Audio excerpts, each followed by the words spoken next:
Bienvenidos a la primera iglesia bautista de Woodbridge. Te invitamos a escuchar el poderoso mensaje de la palabra de Dios. Una verdad que transformará nuestras vidas y nos ayudará a ser mejores discípulos de Jesús. Te invitamos a que la escuches con atención.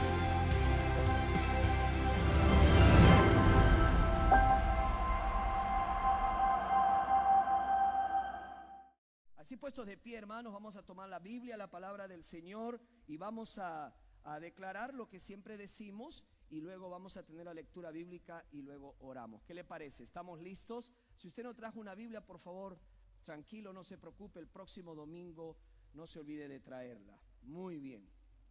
Vamos a decir juntos entonces, 2 y 3.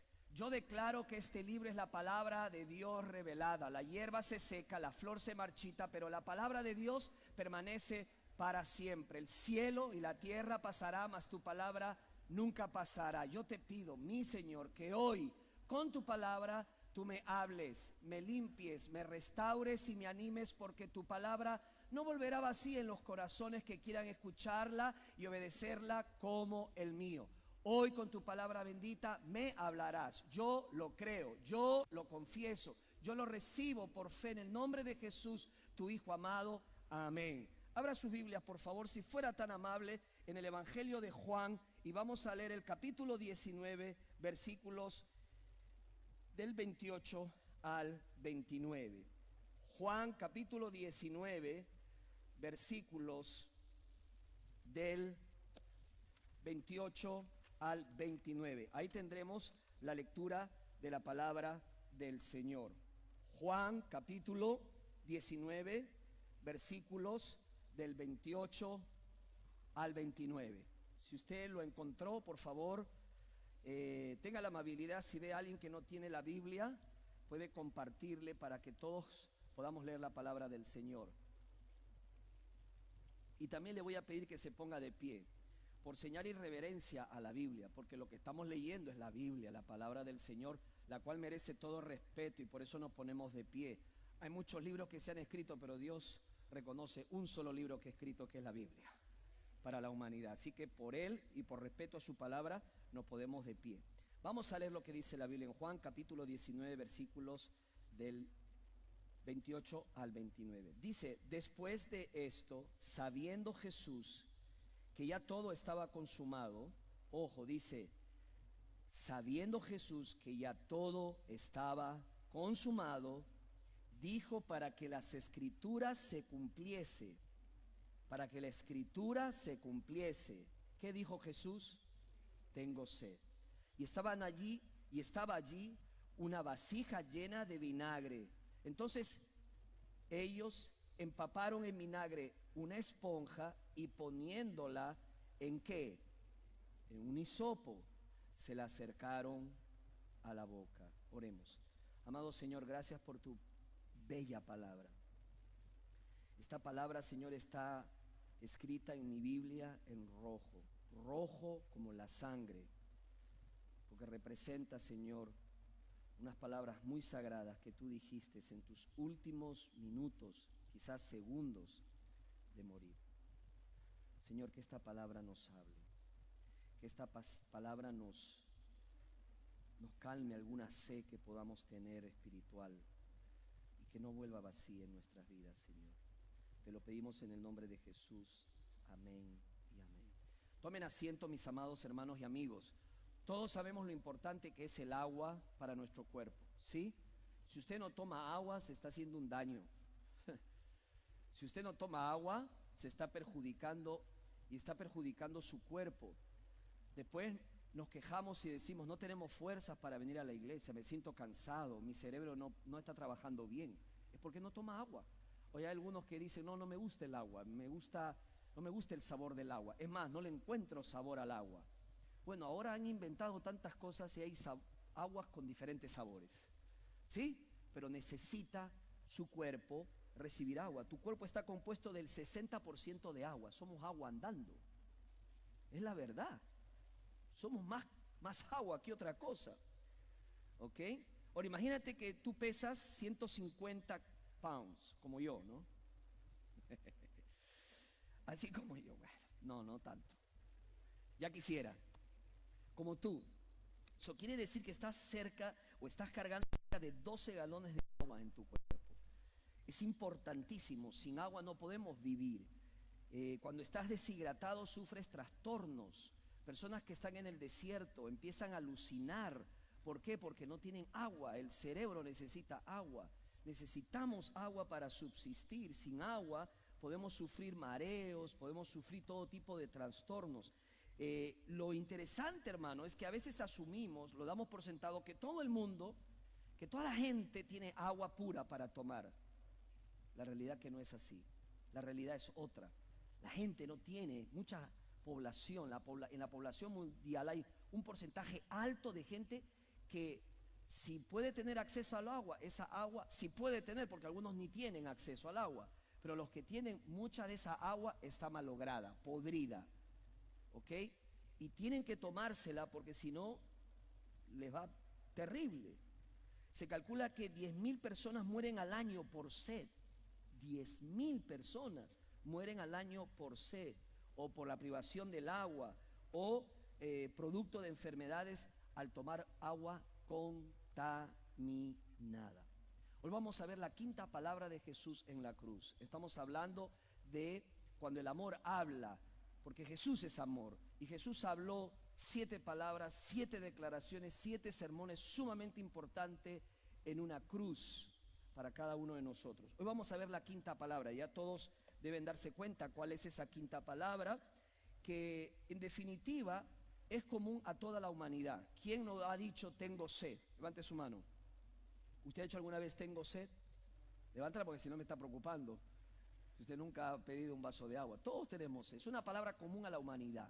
Algunos han dicho que esta palabra es la palabra de la humanidad. Es la palabra de la humanidad. Porque la sed es una necesidad de todos nosotros. Todos nosotros necesitamos calmar nuestra sed. Jesús dijo, estando en la cruz, a segundos de morir, ¿qué dijo?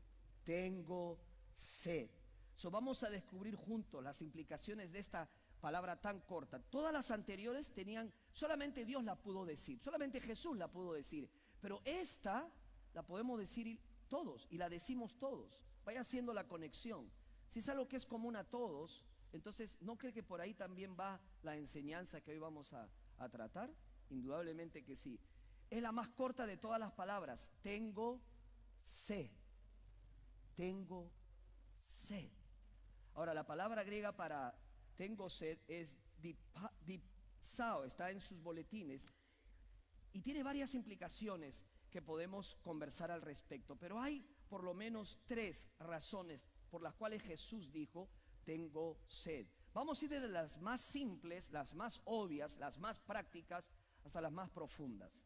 Pero luego vamos a hablar de la sed profunda que tiene la gente y cómo tú y yo podemos hacer algo al respecto. Porque si de algo estamos seguros, hermanos, es que el Señor no nos salvó solamente para ocupar un espacio y sentarnos en una silla o en un banco. El Señor nos salvó para servirle. ¿Cuántos dicen amén? El Señor te salvó para hacer algo.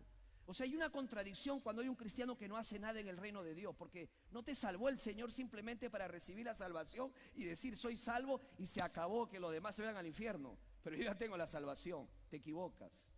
Ahora lo que el Señor quiere es que traigas a otros a los pies de Cristo. ¿Se entiéndelo? Entiende la razón de tu salvación. No solo se trata de ti.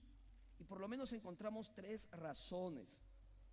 Ahora, déjame explicarte lo que está pasando aquí. Sabemos que el Señor Jesucristo fue crucificado más o menos como a las 9 de la mañana y muere a las 3 de la tarde. O sea que estamos hablando de que a la hora que el Señor dijo tengo sed, estamos hablando de sus últimos segundos de vida, ya a punto de expirar.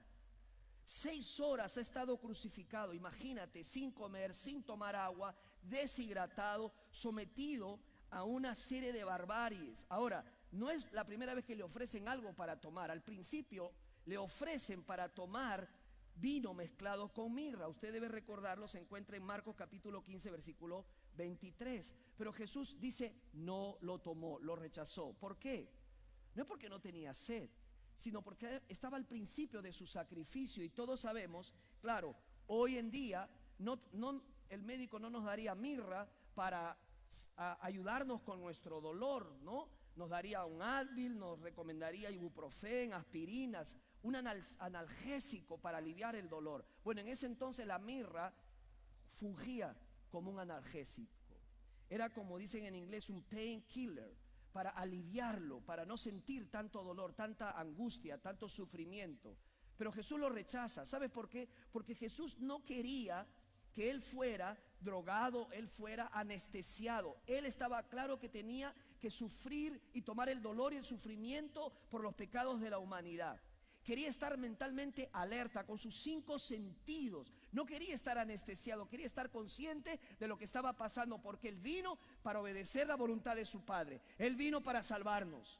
Él vino para tomar el juicio que tú y yo merecíamos. La palabra de Dios dice que los soldados, al ver que los crucificados pedían qué tomar, ellos muchas veces le daban esta clase de analgésicos, no por razones humanitarias. Sus soldados estaban ahí esperando que los malhechores se murieran, pero para morirse a veces pasaban varias horas.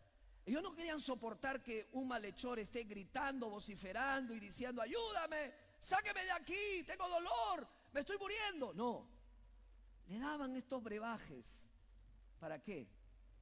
Para adormecerlos, anestesiarlos, y puedan aminorarse, pueda reducirse esos gritos de espanto, de dolor, porque no había peor cosa que morir crucificado. Era una de las peores muertes, morir en una cruz. Jesús rechaza esa bebida al principio, pero ahora, después de todo lo que hizo, después que Él dice: está todo consumado, es decir, he experimentado la separación de mi Padre, el juicio de Dios. Y dice: Elí, Elí, lama sabactani. En otras palabras, ¿por qué me has desamparado? Porque en ese momento estaba recibiendo el juicio justo de Dios que se estaba aplicando a él en vez de ti y de mí, cumpliéndose así las escrituras. Después de que el plan de salvación había sido completado, el pago por los pecados estaba consumándose. Recién en ese momento Jesús, ¿qué dice? Tengo sed. Recién allí, tengo sed. Ahora, por cierto, uno de nuestros credos en el cristianismo, no sé cuántos de ustedes alguna vez quizás lo recitaron, lo declamaron. En una parte del credo dice: Cristo murió, descendió al infierno, ¿se acuerda? Y 3 días después resucitó. Y hay un gran debate y dicen si Cristo descendió a los infiernos o no descendió a los infiernos. Jesucristo no descendió a los infiernos. Ubica lo que está pasando. En ese momento Jesús está clavado en la cruz. Hermanos, Jesús está sufriendo ¿qué? La separación de su Padre. En el infierno hay separación eterna de Dios. Jesús está ¿qué? Sediento. ¿Sabes que en el infierno se va a tener una sed insoportable y no se va a poder saciar esa sed por nada y por la eternidad? Ni siquiera una sola gota va a poder caer en las bocas de aquellos que van a estar allí. Incluso algunos dicen: bueno, me voy al infierno, ¿qué importa? Ya celebraremos un gran party. No, la Biblia dice que es una perpetua soledad. Nadie va a poder verse con otra persona. Separados de Dios, en tormento, separados de los demás, sin poder tomar un poco de agua, en un calor incesante que nunca le va a derretir a la persona. Ese dolor y ese sufrimiento será perpetuo y por siempre. Jesús está experimentando el juicio de Dios, está experimentando ¿qué? La sed, porque tiene sed, ¿ok? Está experimentando un infierno de cruz. El autor Westbrook Warren menciona sobre esto lo siguiente, y me gustó mucho y lo traje para que lo escuchen. Cuando dijo: tengo sed, él escribe: estaba soportando un verdadero sufrimiento físico porque tenía un verdadero cuerpo humano. Acababa de salir de 3 horas de oscuridad, en el infierno hay oscuridad, y dice: Cuando sintió la ira de Dios y la separación de Dios. Ya lo vimos el domingo pasado. Cuando uno combina la oscuridad, la sed y el aislamiento, ¿qué se tiene, hermanos?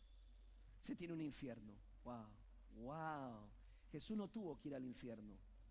En la cruz estaba experimentándolo por nosotros, por ti y por mí. Cuando él dijo tengo sed, estaba soportando un verdadero sufrimiento físico. ¿Sabes por qué? Porque él tenía un cuerpo humano. Un cuerpo humano. La palabra de Dios lo enseña así. Así que estaba sufriendo y estaba clamando que le dieran un poco de agua. Ahora, yo no sé cuánto a ustedes les ha tocado clamar por un poco de agua.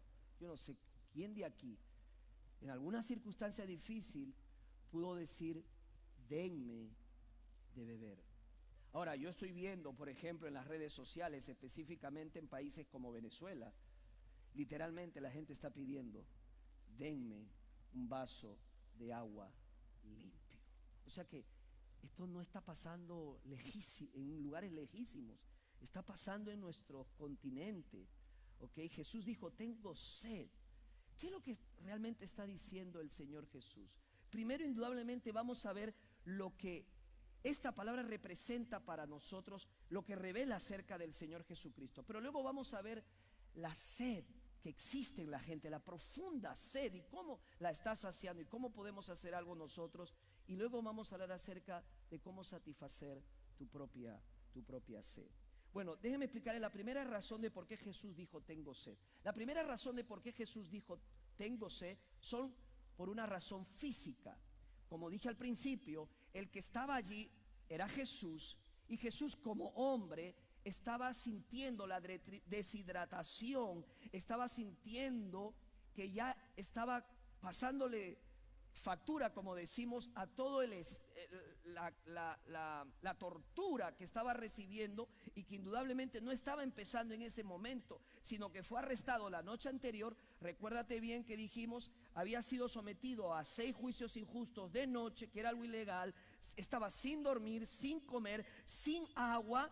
Encima de eso los soldados le golpean, coge una caña, dice la Biblia, le daban con una caña, le pegaban, infligiéndole más y más dolor, y luego le colocan una corona de espinas, se la aplastan sobre su cabeza. Y todos sabemos que en la cabeza hay venas, ¿verdad? Hay capilares, hay toda una situación de sistemas que si tú lo cortas, si tú introduces espinas, vas a ocasionar un caos y un sangramiento a tal punto que la persona puede quedar literalmente desfigurada, porque estás rompiendo, estás cortando. ¿Sabe lo que dice Isaías 32:14? Dice, fue desfigurado de los hombres su parecer.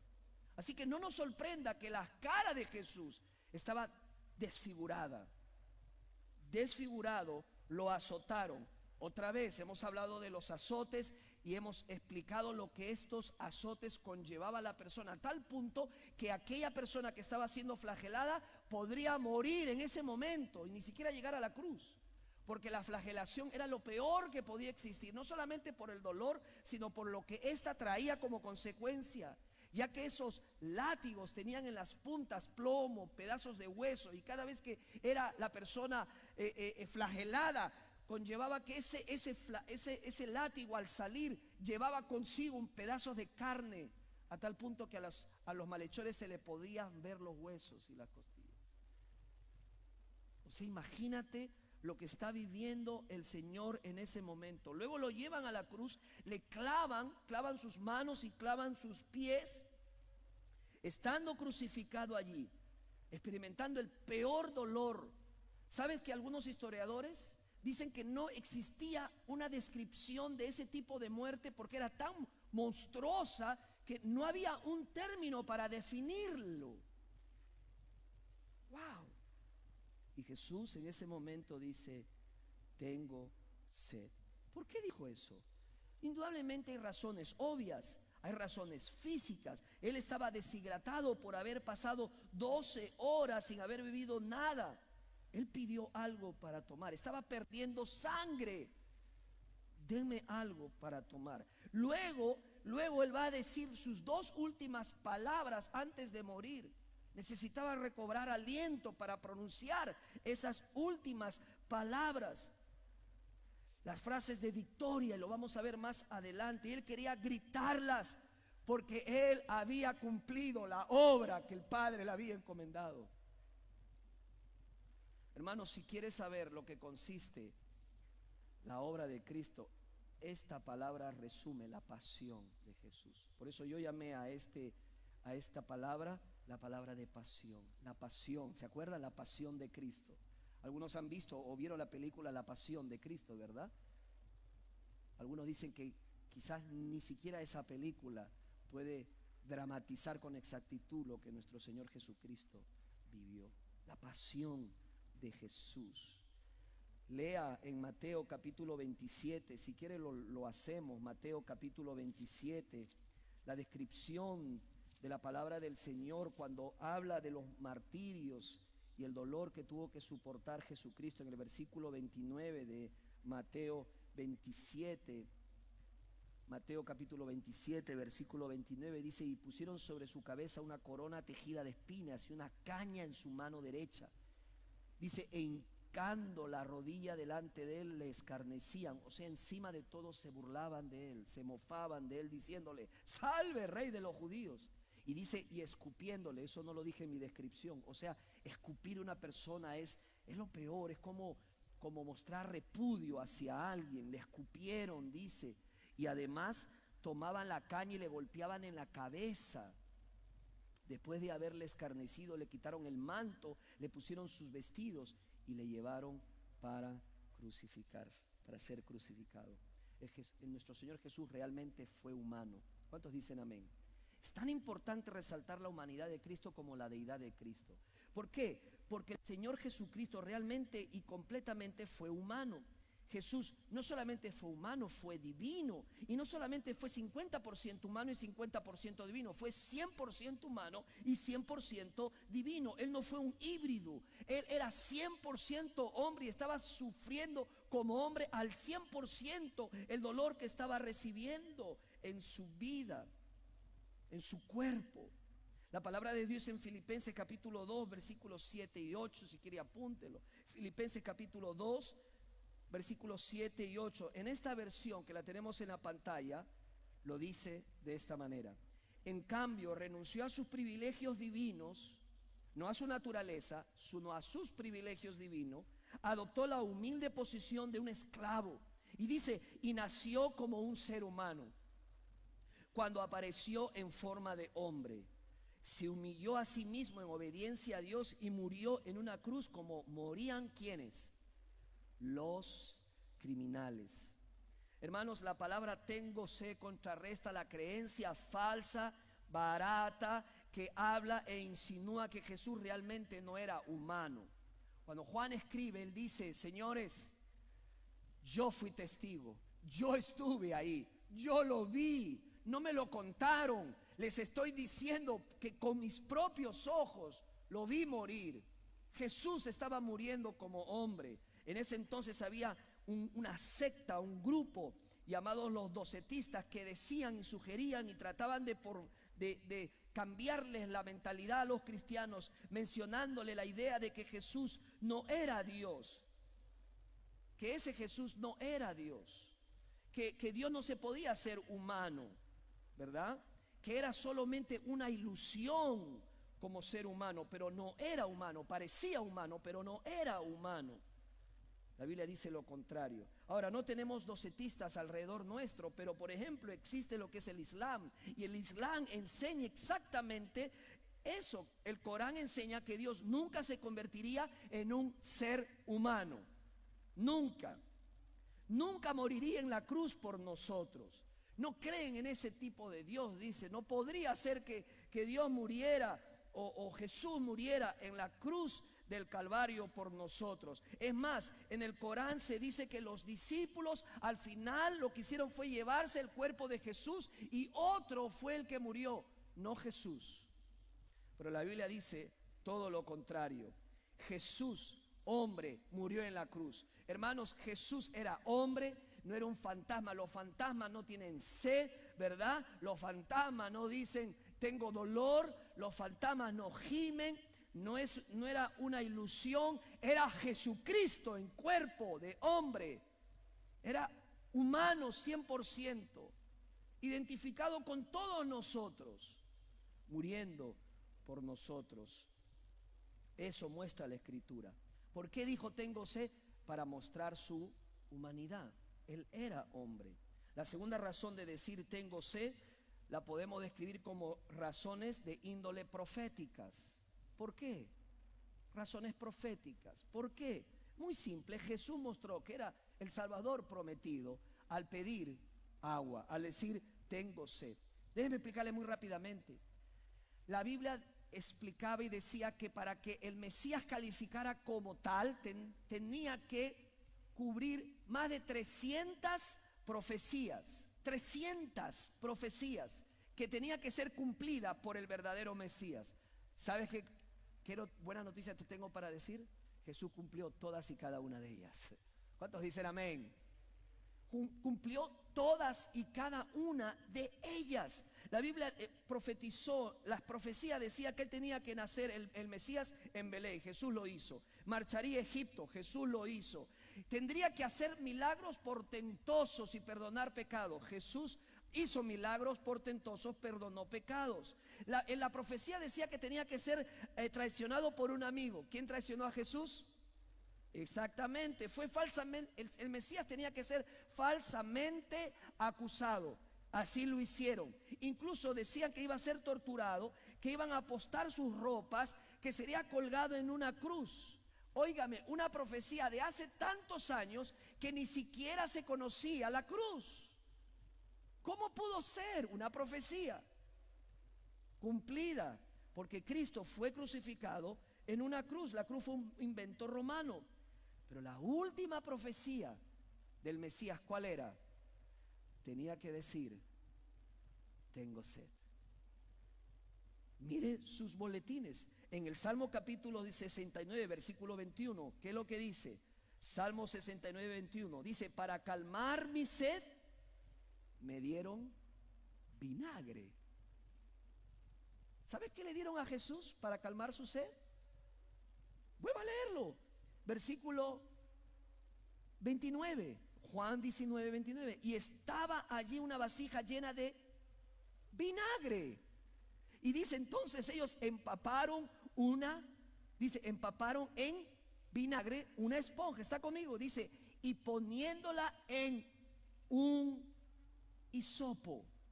Presta atención, marque esa palabra hisopo. Poniéndola en un hisopo, se le acercaron ¿a dónde? A la boca, a la boca. La palabra griega para vinagre es oxos, o comúnmente se hablaba de ella como pasca, una bebida para pobres, una bebida que la tomaban los soldados, una bebida que les podía ayudar a los soldados a permear, a ayudarles con la sed que ellos tenían. ¿Qué era esta bebida? Era una bebida de pobres, realmente no era vino. Era una sustancia un vino que se había dañado, que se había corrompido. Lo que ellos hacían entonces, en vez de echarlo a tirarlo, lo cogían, lo almacenaban y le mezclaban con agua. Le ponían algunas hierbas y luego se convertía en una bebida un poco más, ¿cómo diríamos? Un poco más pasable. Los soldados andaban con sus cantimploras, estaban asegurados de tener ese líquido porque ellos seguramente marchaban por largas distancias, o sea, tenían ese líquido. Y cuando Jesús les dice, tengo sed, uno de ellos le extiende ese vinagre para que tome. Pero lo interesante en todo esto, wow, dice, ¿dónde se lo pusieron? En un hisopo, en un hisopo. ¿Por qué es importante el hisopo? Porque acá hay una conexión con el Mesías prometido. Todos sabemos que el Señor liberó al pueblo de Israel, ¿de dónde? De Egipto, ¿se acuerdan? El Señor liberó al pueblo de Egipto, pero para hacerlo tuvo que batallar con los egipcios y con el faraón. Entonces tomó la medida de ¿qué? De usar ¿cuántas plagas? 10 plagas para cambiar su corazón, que los deje ir. Cada una de esas plagas era un ataque certero de Dios contra cada uno de esos dioses que ellos tenían, a los cuales habían puesto su fe y su esperanza los egipcios. Uno de ellos, por ejemplo, la rana, o adoraban a la rana. Dios dijo, le gusta la rana, es su Dios la rana, le voy a llenar de ranas para que estén atestados de ranas. La plaga de ranas. Y así cada una de ellas, hasta la última, que fue ¿cuál? La plaga de los primogénitos. O sea que el ángel iba a pasar, iba a matar a todos los primeros hijos. Ellos adoraban al primer hijo, incluso el del faraón. Pero Dios dijo al pueblo de Israel, ¿cómo vas a hacer para salvar a tus hijos? Mata un cordero, mata un cordero, y que la sangre del cordero la coloques en las dinteles de las puertas de toda casa israelita. ¿Con qué iban a poner esa sangre? ¿Qué dice la Biblia?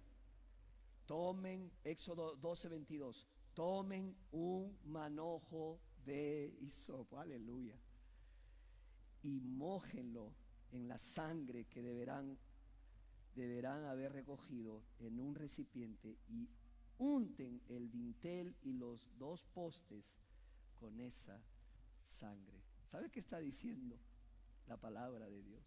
Quizás para ti digas, ¿what? Pero para los israelitas, el hisopo, contacto con sangre, ellos, oye, eso lo entendemos. Así fue liberado y fue salvado nuestros primogénitos cuando hubo la plaga en Egipto. Hermano, lo que estaba tratando de mostrarse aquí es que el que estaba siendo colgado, clavado y sufriendo era el Cordero de Dios que quita el pecado del mundo. Aleluya, gloria a Dios. Jesús, el Cordero de Dios, estaba derramando su propia sangre, pagando por nuestros pecados. ¡Wow! El Señor estaba cumpliendo su profecía. Estaba cumpliéndose todas las profecías. No solamente fueron razones físicas por las cuales el Señor dijo lo que dijo, incluso para tomar aire, para ayudarse, para pronunciar sus últimas palabras de triunfo, sino que además habían razones proféticas, pero también razones espirituales. Porque en esa cruz Jesús, ¿qué estaba diciendo? Los amo tanto que estoy dispuesto a abrir los brazos para salvarte. Alguien estuvo dispuesto a abrir sus brazos y dejar que los clavaran porque te ama. Si tú por ahí vas diciendo, a mí nadie me ama, déjame decirte, te equivocas. Hay uno y solo uno que te ama más que todo el mundo en esta tierra: Jesucristo el Señor. Él, si Él me ama, yo me siento amado. Amén. La Biblia dice que fueron razones espirituales, demostró su amor. ¿Qué hizo Jesús? Dio su vida en rescate de muchos. Ahora, no sé, quizás algunos no se van a acordar porque no son del siglo pasado. Ahora nadie del siglo pasado. Pero algunos sí, de un accidente de un avión en el año 1987 con un Northwest 225. En este avión lleno de pasajeros, 156 pasajeros en total, se levantó por unos segundos de la pista de aterrizaje para emprender su vuelo, y a los segundos cayó a tierra, muriendo la casi totalidad de los pasajeros, excepto una persona. ¿Quién fue esa persona? Fue una niña que se llamaba Cecilia, de Arizona. Cuando hicieron las investigaciones, descubrieron esta fascinante historia. Cuando el avión estaba a punto de colapsar, la madre, que se encontraba sentada al lado de su hija, desabrocha su cinturón, coge a su hija, la envuelve en sus brazos y se agacha para defenderla. Indudablemente la madre muere, pero la niña se salva. Qué hermosa figura de redención de lo que ha hecho Jesús. Él hizo eso por ti, murió para que tú vivieras. Dice la Biblia, por sus llagas fuimos nosotros sanados. ¡Wow! Cristo lo hizo por ti y lo hizo por mí. Pero déjame decirte algo que quizás es obvio, que hay una profunda sed en las personas que nos rodean y viven alrededor nuestro, que dicen tengo sed y no hay quien sacie esa sed. Ahora, leyendo, descubrí que esta frase tengo sed fue la frase, el versículo, el verso de vida de la Madre Teresa. Muchos hemos leído y hemos escuchado sobre ella, quien fundó las Hermanas de la Caridad y la Casa de los Moribundos, que no solamente está en Calcuta, India, sino también en muchas partes del mundo. En este hogar ellos reciben moribundos, ella recibía moribundos, personas que estaban a punto de morirse, pobres de los más pobres, los recogía, los acogía y los trataba de recuperar. Entonces cuentan que había una imagen de un Cristo crucificado y abajo unas letras que decían, ¿qué cosa? Tengo sed. Y ella decía que aunque ella no podía darle agua a Jesús ya, porque eso pasó hace muchos tiempos, aunque no podía calmar la sed de Cristo, podía calmar la sed de Cristo ayudando a otros que tienen sed y nadie quiere atenderlos. Ella tenía unas palabras, ella dijo, el objetivo de nuestra congregación, el objetivo de nuestra existencia no es solo hacer el trabajo, el objetivo es saciar la sed de Dios, la sed de Jesús en la cruz por amor a las almas. Y así quienes son los más cercanos a los más pobres entre los pobres, ese hombre de Cristo en la cruz, esa sed de Cristo en la cruz se muestra por nuestro amor en acción. Me gustó esta última frase, amor en acción. Hermanos, el amor en acción es hacer algo por alguien, por nada. Es hacer algo por otra persona que necesita, que está en una sequedad. Puede ser espiritual, pero también puede ser emocional o puede ser física. Porque usted y yo sabemos que hay miles de personas con una gran sed espiritual. Una gran sed espiritual. Ahora, nadie te va a decir, ni tu vecino, ni tu compañero de trabajo, tengo sed. No te va a decir eso. Tengo sed espiritual. Tampoco. Pero te lo va a decir con otras palabras. Por ejemplo, estoy aburrido, quiero quitarme la vida. No sé por qué estoy aquí. O te lo va a decir con una frase como, soy infeliz. Ese es sed espiritual. O por ejemplo, no siento satisfacción en la vida. O no sé por qué estoy en este mundo. No sé qué hago aquí. No sé a dónde voy. No entiendo el propósito y el plan de mi vida en este mundo.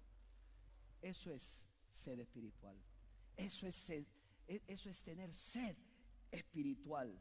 ¿Qué necesitan? Significado, propósito para su existencia. Necesita que alguien les ayude. Mire lo que dice la palabra del Señor en Amós capítulo 8, versículo 11 al 13. Escríbelo.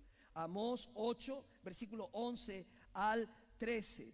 ¿Lo escribieron? Dice, ciertamente se acerca la hora, dice el Señor soberano, cuando enviaré hambre a la tierra. No será hambre de pan, dice, ni sed de agua, sino que hambre de oír la palabra del Señor. La gente deambulará de mar en mar y vagará de frontera a frontera. Óigame, ¿no se parece esto a la sociedad actual? Gente que viaja, se monta en un avión o se sube a un crucero buscando qué pueda saciar, qué experiencia pueda saciar esa sed íntima de sus vidas. Dice la palabra, dice frontera a frontera en busca de la palabra del Señor, pero no la encontrarán en aquel día. Los jóvenes hermosos y los muchachos fuertes se desmayarán sedientos por la palabra de Dios. Hermanos, hay sed espiritual en este mundo. Una sed profunda y algo tenemos que hacer nosotros. ¿Cuántos dicen amén? Que no podemos quedarnos con los brazos cruzados.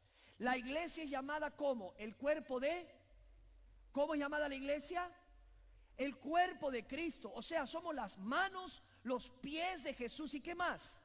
La boca de Jesús. La gente dice, ¿por qué hay tanta gente que muere? ¿Por qué hay tanta gente que muere en este mundo? ¿Por qué hay tanto dolor? La pregunta no debe ser esa, porque todos sabemos la respuesta por el pecado del hombre y los errores del hombre. La pregunta que tenemos que hacerlo, ¿dónde está la iglesia?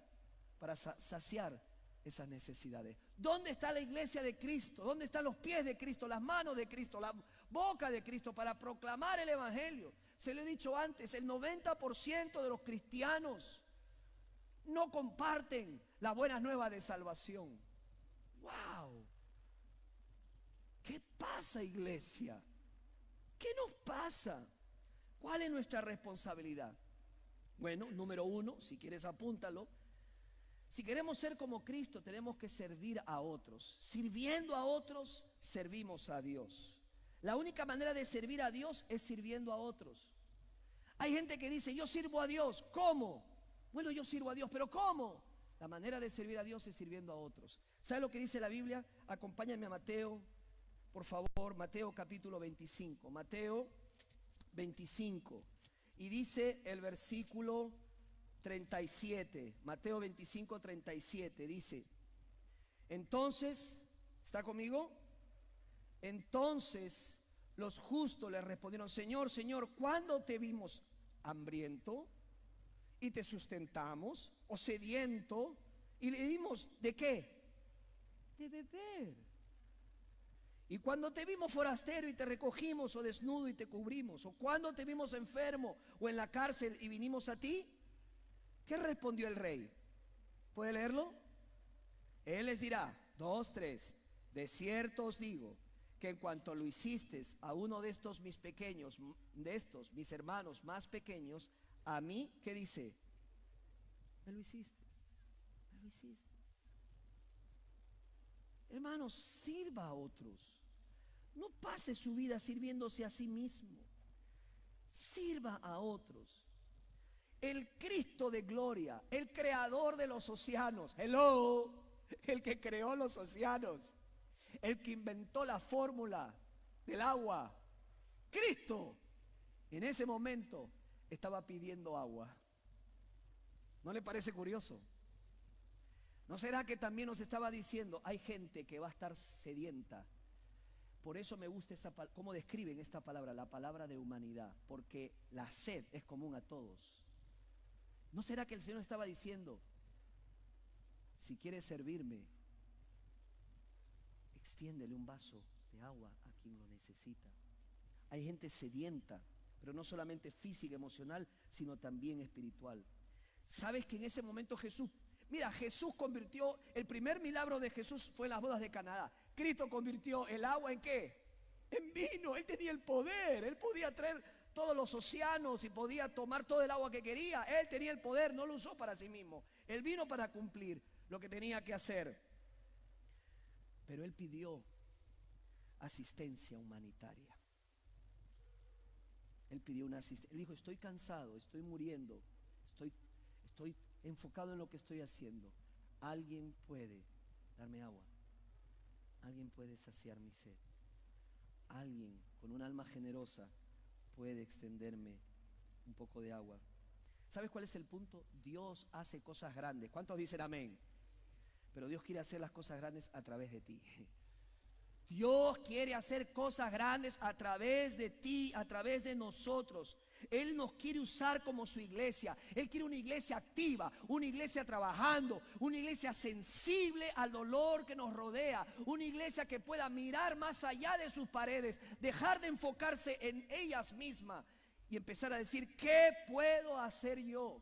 Hermano, hay dolor y hay sufrimiento, es que tienes que entenderlo. La vida no se trata de ti y solo de ti. No se trata de consumir toda tu existencia y tus años de tu vida en ti mismo. Se trata de otros. Se trata de servir a otros. Tenemos que erradicar el egoísmo en nuestro corazón y decir, Señor, ayúdame a tener los ojos que tú tienes y cómo miras a la gente y la pasión que tú tienes.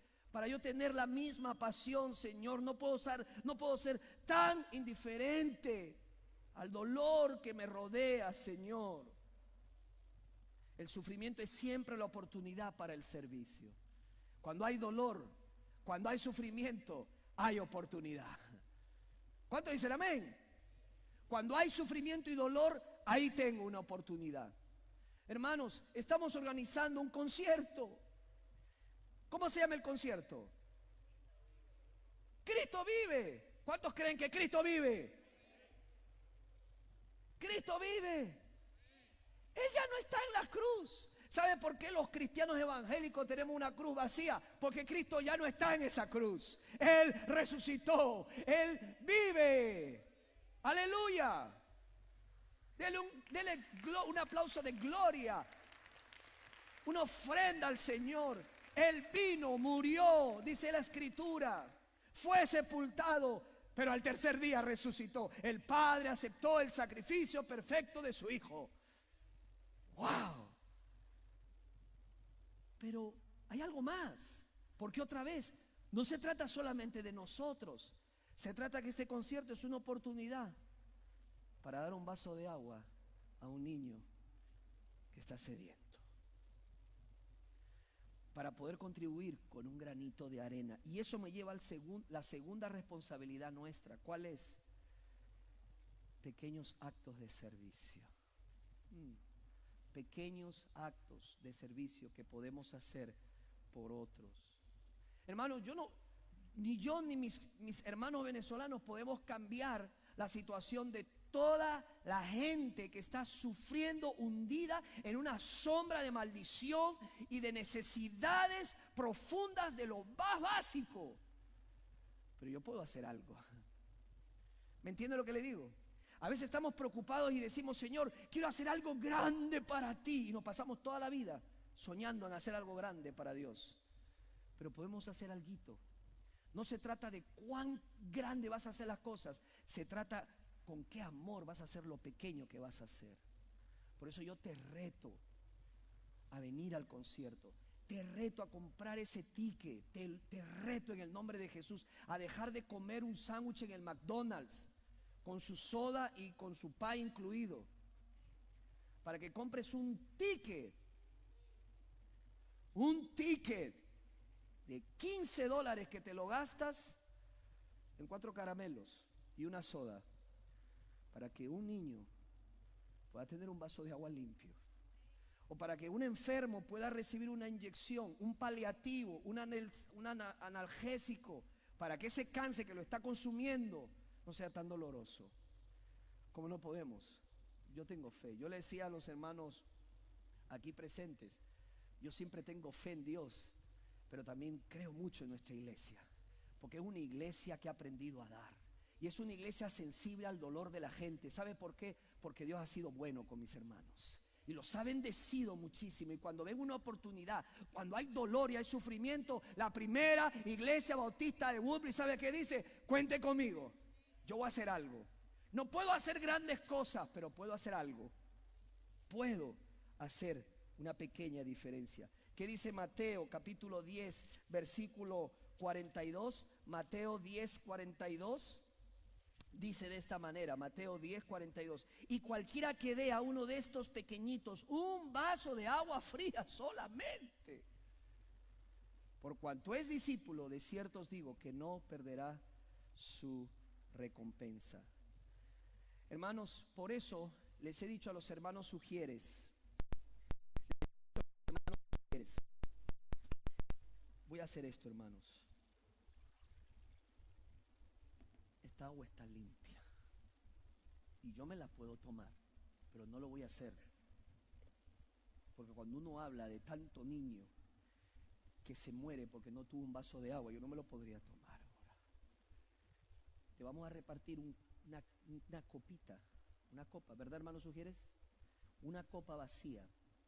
Todos deben recibir una copa vacía en este servicio cuando salgan, y ponla en el lugar más visible de tu casa. ¿Sabes para qué? Para que te recuerdes que hay mucho dolor, mucho sufrimiento, y que algo yo puedo hacer para aliviarle a una persona el dolor y el sufrimiento que está experimentando. ¿Ok? Pero no solamente puedo servir a otros, hacer pequeños actos de servicio, sino aún ayudar a los enemigos. Proverbios capítulo 25, versículo 21 lo dice, porque, mire, hermano, hacer algo por alguien que te cae bien, eso es lo más fácil. Eso es lo más fácil. Haz algo por la gente que no te cae bien. ¿Cuánto dice el amén? Porque la iglesia está callada. Proverbios 25, 21, ¿qué dice? Proverbios 25, 21 dice, ¿lo tenemos? Proverbios 25:21. El que no lo tiene soy yo, pero está en la pantalla. Listo, ya lo tengo. ¿Qué dice? El que te aborrece, tuviere hambre, dale de comer pan. Y si tuviera sed, dale de beber agua. Esa es la prueba ácida del cristiano. Que puedas hacer algo por alguien que tienes dificultad. Ahora, tienes una necesidad de sed, lo tenemos todos. ¿Por qué? Porque hay un agujero en forma de Dios en cada vida que solamente puede ser saciada por Dios. Ni el sexo, ni el estado, ni el éxito, ni todo lo que puedas buscar puede saciar esa sed, porque esa sed solamente la puede saciar Cristo Jesús. Amén, la puedes saciar. ¿Qué es lo que tienes que hacer primero? Reconoce tu sed. Estás sediento. Dios nos creó con ese hueco, con esa necesidad. ¿Para qué? Para que Él nos llene con su presencia. Porque si no es Dios, va a ser otras cosas, pero todas esas cosas no satisfacen, no llenan. Tú y yo lo sabemos. Por eso la Biblia dice en el Salmo 63:1, oh Dios, dice, yo te busco intensamente, mi alma tiene sed de ti.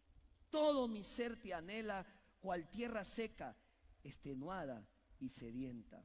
Así que reconoce tu sed. Pero no solamente reconoce tu sed, deja de buscar en otros lugares la satisfacción. Porque nada va a satisfacer como solamente Dios puede satisfacer. ¿Sabe lo que dice la Biblia en Jeremías capítulo 2, versículo 3? Dice, pues mi pueblo ha cometido dos maldades. Me ha abandonado a mí la fuente de agua viva y ha cavado para sí cisternas rotas que jamás pueden retener el agua. Jamás. Entonces, sé sincero, reconoce tu sed, deja de buscar en otro lugar, deja de buscar en tantas otras religiones. Por último, ven a Jesús. Jesús dijo en Juan 7:37, y en el último día, el más solemne de la fiesta, Jesús se puso de pie y exclamó, si alguno tiene sed, que venga a mí y beba. De aquel que cree en mí, como dice la Escritura, brotarán ríos de agua viva. Y en Juan 4:13 y 14, solo escúchelo, dice, todo el que beba de esta agua volverá a tener sed. Preste atención. Todo el que beba de esta agua volverá a tener ¿qué? Sed. O sea, la sed no será saciada perpetuamente, respondió Jesús, pero el que beba del agua que yo le daré no volverá a tener sed jamás. ¿Sabe lo que está tratando de decir el Señor, hermano? El pecado es adictivo. Cuando uno busca satisfacer su sed en otras cosas, tiene que volver a recurrir a ellas. Si no, pregúntele a un adicto de la pornografía, si no tiene que volver a la pornografía. Si no, pregúntale a un alcohólico que tiene que volver a tomar. Si no, pregúntale a una persona adicta a la opinión de los demás. Tiene que volver a hacer un acto de caridad para que le vuelvan a decir que bien hiciste las cosas. El pecado es adictivo. Pero cuando Cristo viene, dice la Biblia, no solamente estamos llenos, sino que nuestro ser brota ríos de agua viva para que otros puedan ser bendecidos. ¿Dónde estás buscando saciar tu sed? ¿Dónde? ¿Con quién? Ven a Cristo Jesús. Si te sientes insatisfecho de tu vida, no sabes por qué estás en este mundo, ni qué estás haciendo aquí, ni de dónde vienes, ni hacia dónde vas, Cristo es la respuesta a todas tus preguntas. Ven a Cristo Jesús. Vamos a orar. Amado Señor y Padre nuestro Señor Jesucristo, probablemente aquellas personas que estén listas para tomar de ti. Es la obra del Espíritu Santo, Señor. Y yo te pido, Señor, que hagas tu obra como siempre lo haces, porque tu palabra no volverá vacía en aquellos que le prestan atención, la honran, la escuchan y la obedecen. Señor, tú nos has hablado a nosotros. Este es un mensaje para creyentes en Dios, porque esa palabra tengo sed nos ha quedado grabada en nuestra mente, en nuestro corazón, Señor, y vamos a responder a ella. Y vamos a demostrar nuestro amor en acción, haciendo lo que tenemos que hacer, sirviendo a otros, haciendo pequeños actos de servicio, Señor. No vamos a poder libertar a las naciones que están bajo la oscuridad de gobiernos y regímenes dictatoriales, pero sí podemos cambiar la vida de un niño, dándole agua, dándole medicina. Si podemos aliviar el dolor de un paciente con cáncer terminal, que pueda recibir una medicina a tiempo y no que tenga que morirse en un hospital sin luz y sin medicinas.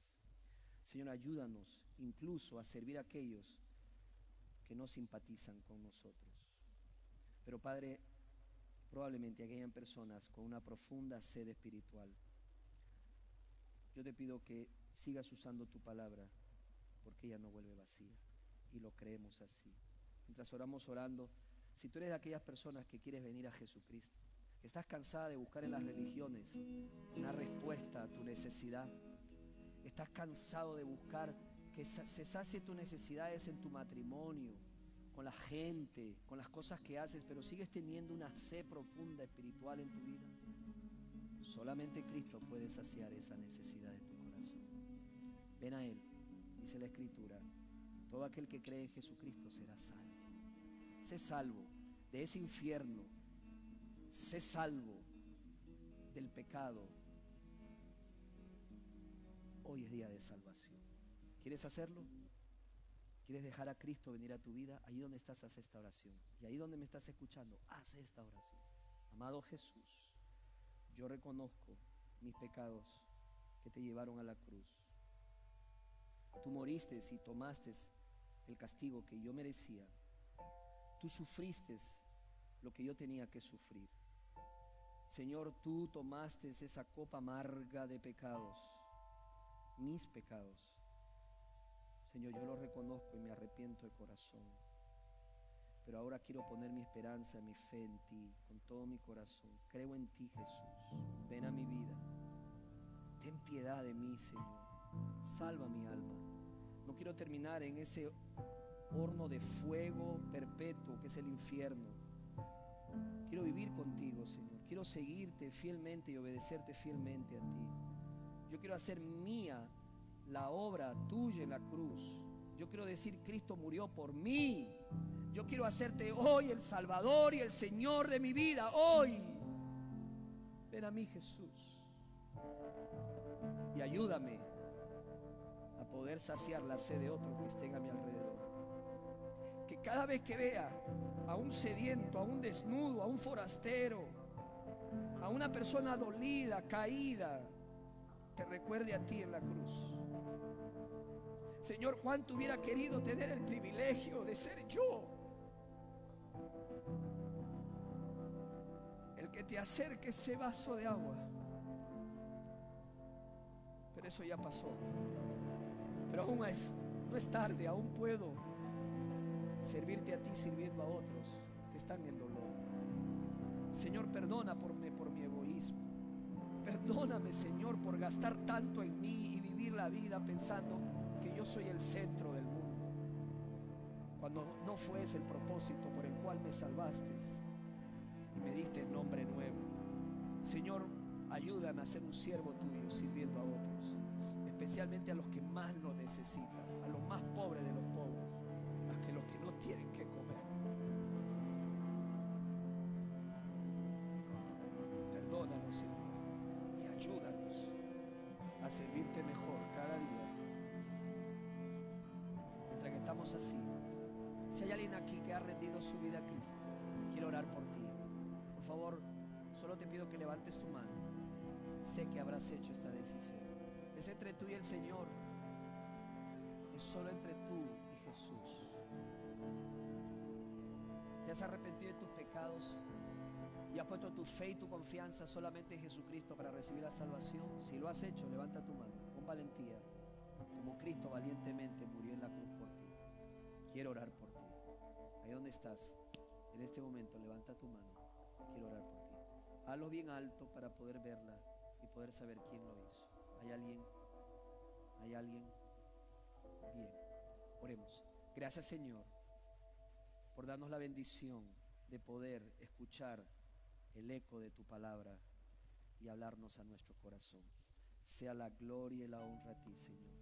Que todo el crédito, la gloria y la honra sea Cristo Jesús. Mi vida es Cristo, mi sentir es Cristo, nuestra vida es Jesús. A Él sea toda la gloria y toda la honra.